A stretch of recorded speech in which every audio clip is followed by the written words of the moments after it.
What is going on, guys, and welcome to another video. Today we're going to be talking about Nature's Prophet and why the hero has a 54% win rate pretty much across all different positions. Basically, we're going to be focusing on core Nature's Prophet. So between the mid lane and the safe lane, he's sitting at a 54% win rate, which is very interesting. The hero has just been turned into a universal hero. Having these changes be so good for the hero is really good to see. Nature's Prophet usually struggled a lot with being very squishy, and with a lot of heroes that can get on top of you, it felt really bad to play Nature's Prophet. Nowadays, being a universal hero, I think the hero performs much better into tougher matchups, and I think he scales much better as well, because those attributes are going to make you do much more right click damage, and also just being tankier is going to help you do a lot more around the fight, not just get bursted if you get jumped, and you had to really rely on having good positioning and really have a really good key sense of where you have to teleport, because that was also very important. Now you can be a lot more out of position, and it can be a lot more forgiving since you're much tankier being a universal hero. Those stat items are going to benefit you even more. The facet you guys are going to be going for is the Ironwood Treant. This is pretty much very standard for core Nature's Prophet. Very important for you guys to go for this facet. Your Treant is a very big part of securing the lane for you. It's also a very good tool for scouting. It's just really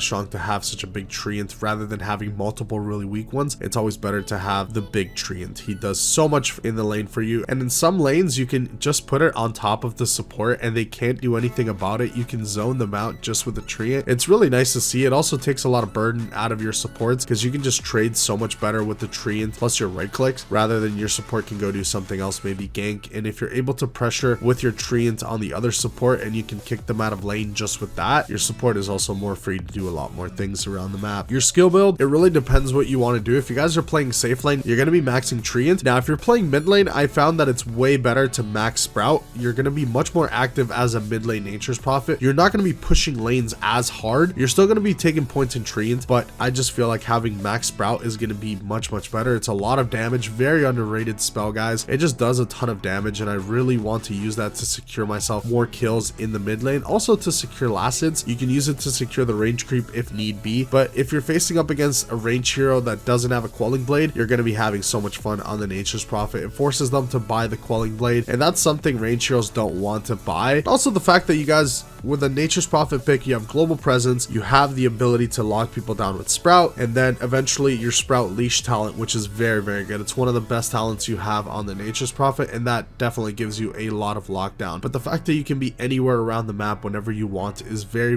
good, especially as a mid. I've said it before and I will keep saying it. Nature's Prophet is a solid mid laner. However, you need to be facing up against good matchups to be able to get away with that lane. It's not like you can first pick Nature's Prophet mid and absolutely stomp. It doesn't work like that. You need to know what you're doing on the Prophet and what rotations need to be done, because you can go a little bit crazy and start rotating constantly and forgetting about your farm. This hero still needs farm. You are very strong, but you still need a lot of farm. So use your ultimate to farm as much as you can, and don't really save it so much for the fights unless you guys are really lacking damage. Other than that, I feel like if you use your ultimate for farming, it's always going to pay off much better than the little bit of damage it can do in a team fight. It doesn't really do that much, so I typically use it for farming. Once all the waves are being shown around the map, then I pop my ultimate, and that's pretty much going to guarantee me all that farm and pretty much take a lot of my teammates' farm as well. A lot of people can be very annoyed by Nature's Prophet, and sometimes it's funny, but try and make sure you're not stealing farm from your carry. So if they're taking a really big stack, don't use your ultimate and take their entire stack. They're going to be really upset, and it's not going to go very well for you when your carry player is pissed off. Let's talk about some of the pairings you guys want to use for Nature's Prophet. Some of the support pairings you guys want to run are heroes like Bounty Hunter, Tusk, Lich, Mirana. These are very solid heroes to run with the Nature's Prophet. Heroes like Bounty Hunter provide a lot of vision for you and can really help you determine where you want to teleport and give you a better position. That way you have a much better chance of performing better in the team fights. And with heroes like Lich, obviously you're going to be much tankier thanks to the frost armor. Heroes like Tusk are going to help you win the lane because they can take the brunt of the hits for you, and with tag team it's just a lot more damage, and more damage is always going to be good. They also provide a lot of lockdown and can also save you with snowball. So these heroes are really good. And Mirana, obviously if you Sprout and they don't have a quelling blade, it's a free arrow. Same with if you're playing support Nature's Nature's Prophet. Mars is a really good addition to that, Invoker as well, and even Pudge, because Pudge will easily get a free hook if you sprout someone. Invoker can land a Sunstrike, and Mars can land a free spear. So these are all very good combinations for you guys to run, but that's more for support Nature's Prophet. I don't think support Nature's Prophet is amazing. I don't think it's bad though. I think it definitely has its role. You can build items like Solar Crest. You can even go for auras like Vlad's, or you can go for a Pipe or Crimson Guard. Nature's Prophet is a very versatile hero. It can be played in every position right now. It can pretty much build anything to accommodate however the playstyle of the player is, which I think is really good for a lot of players that like to play different styles on a hero. I think Nature's Prophet is one of the best ones to run different styles because the hero is just very flexible on the way it can be built. I've seen a lot of people building auras on Nature's Prophet and being a very tanky offlaner, and I think that's still doable because the hero being universal, you are so tanky. If you add auras to that, it's going to be very tough to kill a Nature's Prophet, and you can add an Aghanim Scepter to that, and then that'll give you some extra lockdown. Let's talk about some of the best and worst matchups for the Nature's Prophet. Some of the best ones are Bloodseeker, Lifestealer, Alchemist, Troll Warlord, Lone Druid. These are mostly off the base of your sprout. You're very good up against these heroes. You can go toe to toe against most of these heroes. Lifestealer is a bit tougher, and Alchemist, if he has a lot of farm, can be a little bit tougher as well, but you can go toe to toe if you're equal on farm or more or less equal. You can easily take care of these heroes. Lifestealer being the best carry of the patch so far, it's really good that Nature's Prophet has a really good carry to carry matchup, but it also depends on the rest of your team. Obviously, if you are out on an island, it can be tough to man up against a Lifestealer because he will most likely build Aghanim Scepter and start getting inside of you, and then you're going to have issues. So it's a matchup that can go your way, and you can push faster than Lifestealer can. So if you shut down the map and you play early tempo, the Lifestealer won't be able to outfarm you and won't be able to outfight you early on. Some of the bad matchups are Spectre, Morphling, Templar Assassin, Phantom Assassin, Dawnbreaker, and Primal Beast. These matchups are quite brutal. Primal Beast can just ignore your sprout completely using his trample. That is very tough to see, and there's really nothing you can do about it. Dawnbreaker can easily escape your sprout and can pretty much crush you in lane. It's a very tough matchup. Even though you're universal now, it's still a tough matchup. Also, heroes like Night Stalker, pretty much any hero that can get on top of you easily and doing a lot of damage is going to be a problem for you. You just kind of want to stay in the back or pick your targets and jump the back line. You don't really want to be focused as a Nature's Prophet, because even though you are tankier now, that doesn't mean you still want to be focused on the hero. You still can get bursted, and you want to make sure you're playing as safe as possible, and you don't want to frontline that much. So make sure your positioning is key, because a hero like Spectre has global presence. He can easily catch you, and heroes like Templar Assassin just do so much right click burst. Same like Phantom Assassin. Both of these do so much right click damage. It's very tough to man up as a Nature's Prophet. You're going to need a lot of backup from your team and a lot of help from your supports as well if you do want to come up on top. Hopefully you guys enjoyed the video. Let me know in the comments below if you guys are Nature's Prophet spammers. What do you guys think about him being universal now? Do you guys think the hero is better? Do you guys think the hero is worse? In my personal opinion, the hero is fantastic as a universal hero. I think it fits him very well. He's going to have a really solid win rate for a long time, unless he gets nerfed, which I really don't think. I think the hero has a really high win rate, but the hero is not broken. If you guys learned something, consider subscribing and joining the Dota Chronicles community. I will see you guys in the next one. Thank you so much for watching.